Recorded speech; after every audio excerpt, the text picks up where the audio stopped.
ಮೂಡಾ ಹಗರಣಕ್ಕೆ ಸಂಬಂಧಪಟ್ಟಂತೆ ಯಾವಾಗ ಇಡಿ ಎಂಟ್ರಿ ಆಯಿತೋ 300 ಕೋಟಿಯ ಬೆಲೆ ಬಾಳುವ ಸ್ಥಿರಾಸ್ತಿಯನ್ನು ಯಾವಾಗ ಜಪ್ತಿ ಮಾಡ್ತೋ ಆಗ ಬಹುತೇಕರಿಗೆ ನಡುಕ ಶುರುವಾಗಿತ್ತು. ಈಗ ಇನ್ನೂ ಹೆಚ್ಚಿನ ಟೆನ್ಷನ್ ಶುರುವಾಗಿದ್ದು ಯಾರಿಗೆ ಗೊತ್ತಾ?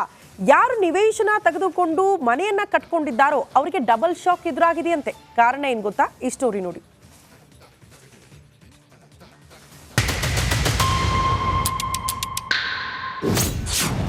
ಮೂಡಾ ಅಕ್ರಮ ಸೈಟ್ ಜಪ್ತಿ, ಇಡಿ ಪ್ಲಾನ್ ಏನು? ಸೈಟ್ ಖರೀದಿಸಿ ಮನೆ ಕಟ್ಟಿದವರಿಗೆ ಡಬಲ್ ಟೆನ್ಷನ್. ಮೂಡಾ ಕೇಸ್ನಲ್ಲಿ ಭ್ರಷ್ಟರ ಬಂಡವಾಳ ಬಯಲು ಮಾಡ್ತಿರೋ ಇಡಿ ಅಕ್ರಮವಾಗಿ ಹಂಚಲಾಗಿರೋ ಸೈಟ್ಗಳ ಜಪ್ತಿ ಮಾಡಿದೆ.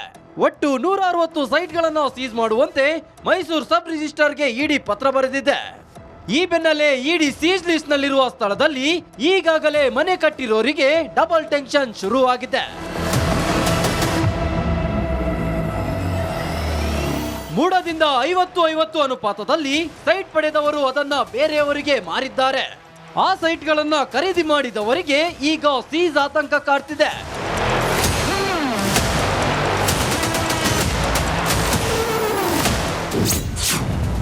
ಸೈಟ್ ಸೀಸ್ ಆದ್ರೆ ಏನಾಗುತ್ತೆ?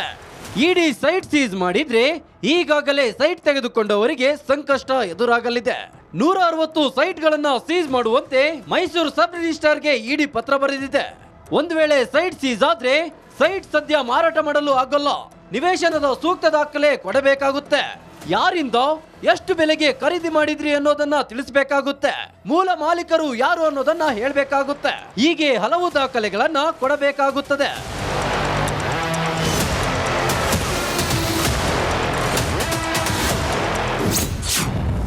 ಸೈಟ್ ನಲ್ಲಿ ಮನೆ ಕಟ್ಟಿದ್ರೆ ಹೇಗೆ? ಸೀಸ್ ಲಿಸ್ಟ್ ನಲ್ಲಿರುವ ಸೈಟ್ಗಳಲ್ಲಿ ಸದ್ಯಕ್ಕೆ ಮನೆ ಕಟ್ಟಿದ್ರೆ ವಾಸಕ್ಕೆ ಏನು ತೊಂದರೆ ಇಲ್ಲ. ಸೀಸ್ ಪ್ರಕ್ರಿಯೆ ವಿರುದ್ಧ ನ್ಯಾಯಾಲಯದ ಮೊರೆ ಹೋಗಬಹುದು, ಸ್ಟೇ ತರಬಹುದು. ಆದ್ರೆ ಖಾಲಿ ನಿವೇಶನ ಇದ್ರೆ ಅಲ್ಲಿ ಈಗ ಹೊಸದಾಗಿ ಮನೆ ಕಟ್ಟಲು ಕಷ್ಟ ಸಾಧ್ಯ.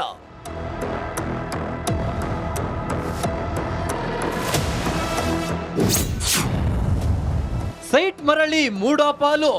ಮೂಡಾದಲ್ಲಿ ಪಡೆದ ಸೈಟ್ಗಳಲ್ಲಿ ಇನ್ನು ಮನೆ ಕಟ್ಟದಿದ್ರೆ ಕೈ ತಪ್ಪುವ ಸಾಧ್ಯತೆ ಹೆಚ್ಚಾಗಿದೆ. ಅಕ್ರಮವಾಗಿ ಸೈಟ್ ಪಡೆದಿದ್ರೆ ಎಲ್ಲ ಖಾತೆಗಳು ರದ್ದು ಫಿಕ್ಸ್ ಆಗುತ್ತೆ.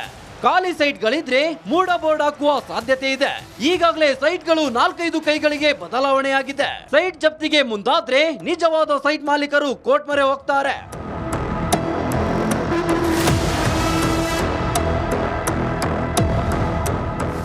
ಮೂಡಾದಲ್ಲಿ 50-50 ಅನುಪಾತದಲ್ಲಿ ಸೈಟ್ ಪಡೆದವರು ಬಹುತೇಕ ರಾಜಕಾರಣಿಗಳೇ.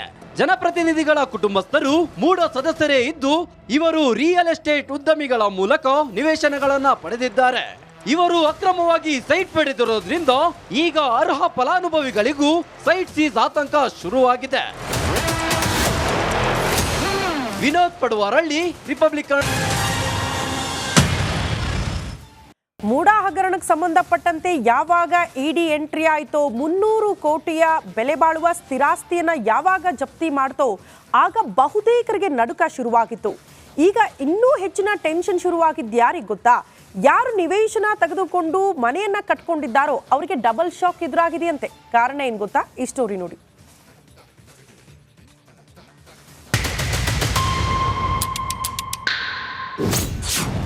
ಮೂಡಾ ಅಕ್ರಮ ಸೈಟ್ ಜಪ್ತಿ, ಇಡಿ ಪ್ಲಾನ್ ಏನು? ಸೈಟ್ ಖರೀದಿಸಿ ಮನೆ ಕಟ್ಟಿದವರಿಗೆ ಡಬಲ್ ಟೆನ್ಷನ್. ಮೂಡಾ ಕೇಸ್ನಲ್ಲಿ ಭ್ರಷ್ಟರ ಬಂಡವಾಳ ಬಯಲು ಮಾಡ್ತಿರೋ ಇಡಿ ಅಕ್ರಮವಾಗಿ ಹಂಚಲಾಗಿರೋ ಸೈಟ್ಗಳ ಜಪ್ತಿ ಮಾಡಿದೆ. ಒಟ್ಟು 160 ಸೈಟ್ಗಳನ್ನ ಸೀಸ್ ಮಾಡುವಂತೆ ಮೈಸೂರು ಸಬ್ ರಿಜಿಸ್ಟರ್ಗೆ ಇಡಿ ಪತ್ರ ಬರೆದಿದೆ. ಈ ಬೆನ್ನಲ್ಲೇ ಇಡಿ ಸೀಸ್ ಲಿಸ್ಟ್ ನಲ್ಲಿರುವ ಸ್ಥಳದಲ್ಲಿ ಈಗಾಗಲೇ ಮನೆ ಕಟ್ಟಿರೋರಿಗೆ ಡಬಲ್ ಟೆನ್ಷನ್ ಶುರುವಾಗಿದೆ. ಮೂಡಾದಿಂದ 50-50 ಅನುಪಾತದಲ್ಲಿ ಸೈಟ್ ಪಡೆದವರು ಅದನ್ನ ಬೇರೆಯವರಿಗೆ ಮಾರಿದ್ದಾರೆ. ಆ ಸೈಟ್ಗಳನ್ನ ಖರೀದಿ ಮಾಡಿದವರಿಗೆ ಈಗ ಸೀಸ್ ಆತಂಕ ಕಾಡ್ತಿದೆ.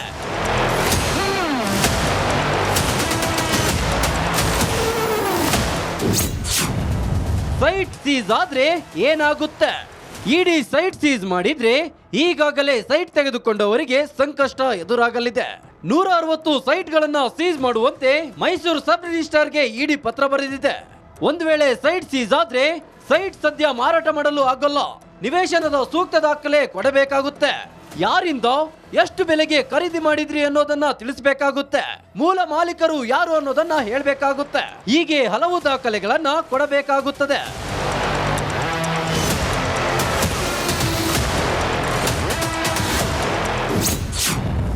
ಸೈಟ್ ನಲ್ಲಿ ಮನೆ ಕಟ್ಟಿದ್ರೆ ಹೇಗೆ? ಸೀಸ್ ಲಿಸ್ಟ್ ನಲ್ಲಿರುವ ಸೈಟ್ಗಳಲ್ಲಿ ಸದ್ಯಕ್ಕೆ ಮನೆ ಕಟ್ಟಿದ್ರೆ ವಾಸಕ್ಕೆ ಏನು ತೊಂದರೆ ಇಲ್ಲ. ಸೀಸ್ ಪ್ರಕ್ರಿಯೆ ವಿರುದ್ಧ ನ್ಯಾಯಾಲಯದ ಮೊರೆ ಹೋಗಬಹುದು, ಸ್ಟೇ ತರಬಹುದು. ಆದ್ರೆ ಖಾಲಿ ನಿವೇಶನ ಇದ್ರೆ ಅಲ್ಲಿ ಈಗ ಹೊಸದಾಗಿ ಮನೆ ಕಟ್ಟಲು ಕಷ್ಟ ಸಾಧ್ಯ.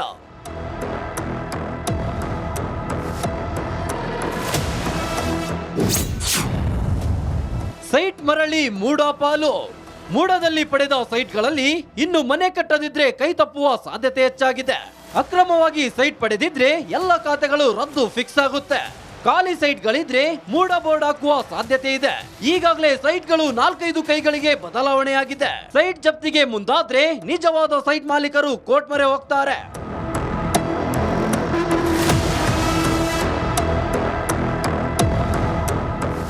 ಮೂಡದಲ್ಲಿ 50-50 ಅನುಪಾತದಲ್ಲಿ ಸೈಟ್ ಪಡೆದವರು ಬಹುತೇಕ ರಾಜಕಾರಣಿಗಳೇ. ಜನಪ್ರತಿನಿಧಿಗಳ ಕುಟುಂಬಸ್ಥರು ಮೂಡ ಸದಸ್ಯರೇ ಇದ್ದು ಇವರು ರಿಯಲ್ ಎಸ್ಟೇಟ್ ಉದ್ಯಮಿಗಳ ಮೂಲಕ ನಿವೇಶನಗಳನ್ನ ಪಡೆದಿದ್ದಾರೆ. ಇವರು ಅಕ್ರಮವಾಗಿ ಸೈಟ್ ಪಡೆದಿರೋದ್ರಿಂದ ಈಗ ಅರ್ಹ ಫಲಾನುಭವಿಗಳಿಗೂ ಸೈಟ್ ಸೀಸ್ ಆತಂಕ ಶುರುವಾಗಿದೆ. ವಿನೋದ್ ಪಡುವಾರಳ್ಳಿ. ಮೂಡಾ ಹಗರಣಕ್ಕೆ ಸಂಬಂಧಪಟ್ಟಂತೆ ಯಾವಾಗ ಇಡಿ ಎಂಟ್ರಿ ಆಯಿತೋ 300 ಕೋಟಿಯ ಬೆಲೆ ಬಾಳುವ ಸ್ಥಿರಾಸ್ತಿಯನ್ನ ಯಾವಾಗ ಜಪ್ತಿ ಮಾಡ್ತೋ ಆಗ ಬಹುತೇಕರಿಗೆ ನಡುಕ ಶುರುವಾಗಿತ್ತು. ಈಗ ಇನ್ನೂ ಹೆಚ್ಚಿನ ಟೆನ್ಷನ್ ಶುರುವಾಗಿದ್ದು ಯಾರಿಗೆ ಗೊತ್ತಾ? ಯಾರು ನಿವೇಶನ ತೆಗೆದುಕೊಂಡು ಮನೆಯನ್ನ ಕಟ್ಕೊಂಡಿದ್ದಾರೋ ಅವರಿಗೆ ಡಬಲ್ ಶಾಕ್ ಎದುರಾಗಿದೆಯಂತೆ. ಕಾರಣ ಏನು ಗೊತ್ತಾ? ಈ ಸ್ಟೋರಿ ನೋಡಿ.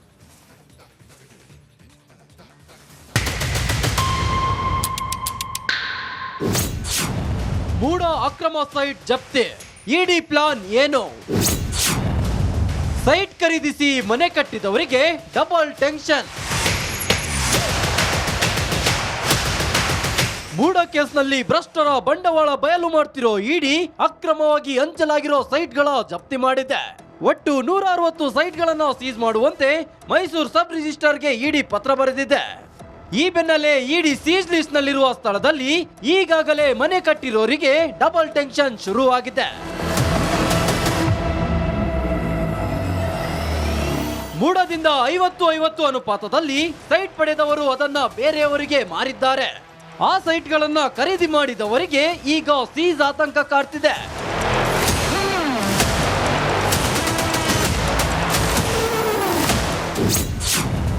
ಸೈಟ್ ಸೀಸ್ ಆದ್ರೆ ಏನಾಗುತ್ತೆ? ಇಡಿ ಸೈಟ್ ಸೀಸ್ ಮಾಡಿದ್ರೆ ಈಗಾಗಲೇ ಸೈಟ್ ತೆಗೆದುಕೊಂಡವರಿಗೆ ಸಂಕಷ್ಟ ಎದುರಾಗಲಿದೆ. 160 ಸೈಟ್ಗಳನ್ನ ಸೀಸ್ ಮಾಡುವಂತೆ ಮೈಸೂರು ಸಬ್ ರಿಜಿಸ್ಟರ್ಗೆ ಇಡಿ ಪತ್ರ ಬರೆದಿದೆ. ಒಂದು ವೇಳೆ ಸೈಟ್ ಸೀಸ್ ಆದ್ರೆ ಸೈಟ್ ಸದ್ಯ ಮಾರಾಟ ಮಾಡಲು ಆಗೋಲ್ಲ. ನಿವೇಶನದ ಸೂಕ್ತ ದಾಖಲೆ ಕೊಡಬೇಕಾಗುತ್ತೆ. ಯಾರಿಂದ ಎಷ್ಟು ಬೆಲೆಗೆ ಖರೀದಿ ಮಾಡಿದ್ರಿ ಅನ್ನೋದನ್ನ ತಿಳಿಸಬೇಕಾಗುತ್ತೆ. ಮೂಲ ಮಾಲೀಕರು ಯಾರು ಅನ್ನೋದನ್ನ ಹೇಳಬೇಕಾಗುತ್ತೆ. ಹೀಗೆ ಹಲವು ದಾಖಲೆಗಳನ್ನ ಕೊಡಬೇಕಾಗುತ್ತದೆ.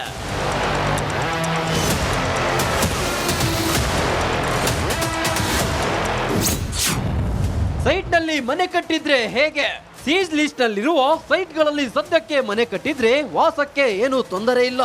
ಸೀಸ್ ಪ್ರಕ್ರಿಯೆ ವಿರುದ್ಧ ನ್ಯಾಯಾಲಯದ ಮೊರೆ ಹೋಗಬಹುದು, ಸ್ಟೇ ತರಬಹುದು.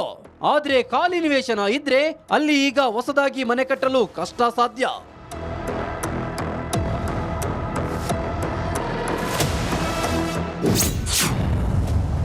ಸೈಟ್ ಮರಳಿ ಮೂಡ ಪಾಲು.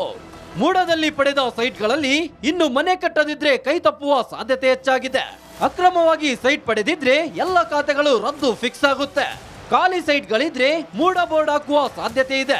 ಈಗಾಗಲೇ ಸೈಟ್ಗಳು 4-5 ಕೈಗಳಿಗೆ ಬದಲಾವಣೆಯಾಗಿದೆ. ಸೈಟ್ ಜಪ್ತಿಗೆ ಮುಂದಾದ್ರೆ ನಿಜವಾದ ಸೈಟ್ ಮಾಲೀಕರು ಕೋರ್ಟ್ ಮೊರೆ ಹೋಗ್ತಾರೆ.